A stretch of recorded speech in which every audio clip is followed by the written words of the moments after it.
Kuri njyewe nayifashe nk'umuco wanjye, ntabwo wagira siporo ngo uzagire ya mico mibi yo hanze, ntabwo wazanywa ibiyobyabwenge, ntabwo wazanywa iki, ibyo ntabwo wazabijyamo ngo ujye no muri siporo, oya ntibishoboka.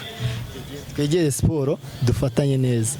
Urakoze cyane rero, avuga ati umusportif abantu bamwiba cyakubayeho na nubu mu rugendo rwo gutangira skate.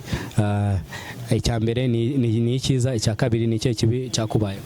Dukunda u Rwanda ni gahunda ya Talent Rwanda igamije kuzamura impano mu rubyiruko rugiye rutandukanye, aho dufite gahunda kuzenguruka muri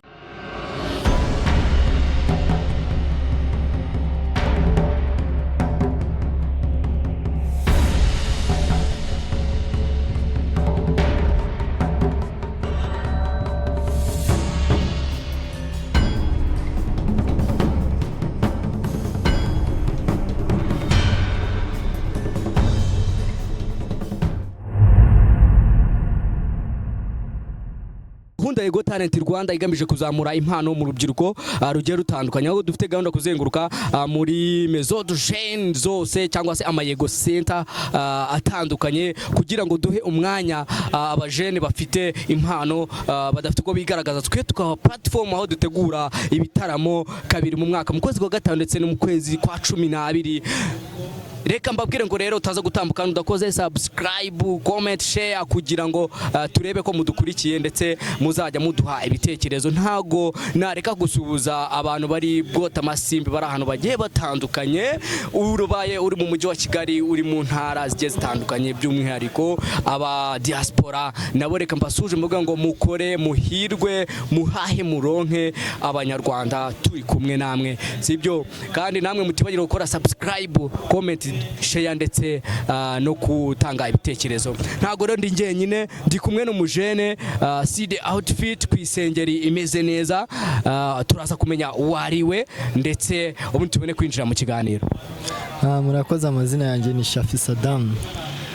Arakoze cyane, aravuga ati ni Shafi Saddam. Ese Saddam ni muntu ki?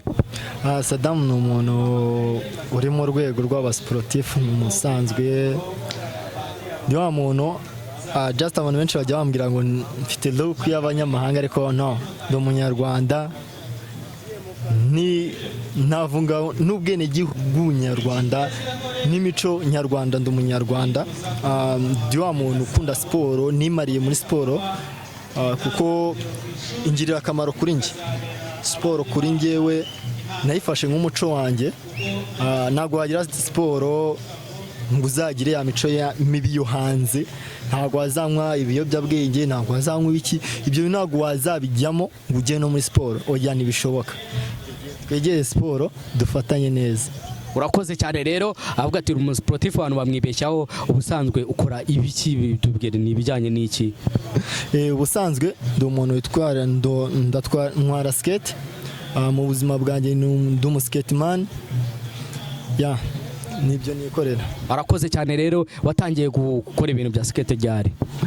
Ntago ari kera, bitangiye vuba, just ni umwaka umwe, imyaka 2 gutya, ntago ari igihe kinini, ariko kubwo kubikunda no kubishaho umuhate byatumye mbimenya ku rwego numva yuko rushimishije. Ibintu bibiri byatuma umuntu akunda kugana umukino wa skate. Ibintu bibiri byatuma ugana umukino wa skate, ni umukino ukoresha umubiri wawe wose, ahantu ari hose urakoresha, habe mu mutwe, habe umubiri wawe ari wose ubushekinga. Ntabwo wajya muri siporo nk'iyi skate udakunda siporo.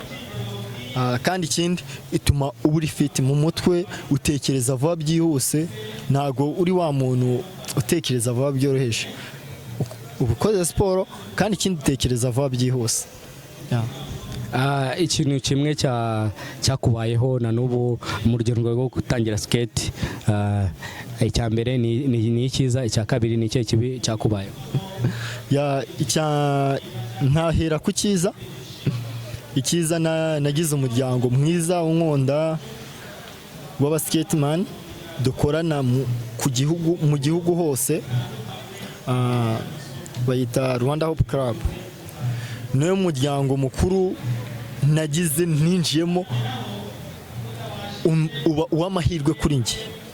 Nanone ikindi kintu kibi cyabaye kuri njyewe, hariho ibintu bimwe nigomwe like inshuti kuvuga ngo kujya gusangira n'abantu kwa kuntu uvuga ngo ngiye mu gakungo icyo cyavuyeho just navuga ngo ni kibi ahandi ni nakiza uko kagakungu kavuyeho ngendera ku ruhande rwanjye ngendera ku ruhande rwa club yanjye bituma niyitaho mbasha kwiyitaho just aha nakubwira ko byambereye bibi hari inshuti nagiye nduzinga zazi mfitiye umumaro zambwiye ati ibi bintu wapi ntabwo dushaka kubijyamo nagiye mbaruzinga nyine kubera icyo kintu cyo kujya muri bya bintu nkabikunda cyane just akambwira ati watuburiye umwanya ntugishaka no kugendana natwe igendere ati okay nta kibazo niba ubishaka igendere nzabona izindi nshuti nanjye aho ndi nabuze inshuti nyinshi nyine kwera no mukino ariko mu kugeramo mbona n'izindi nyinshi. We're going there, look at it. Okay, arakoze cyane rero atubwiye ibyiza atubwira ndetse n'ingorane agiye ahura nazo.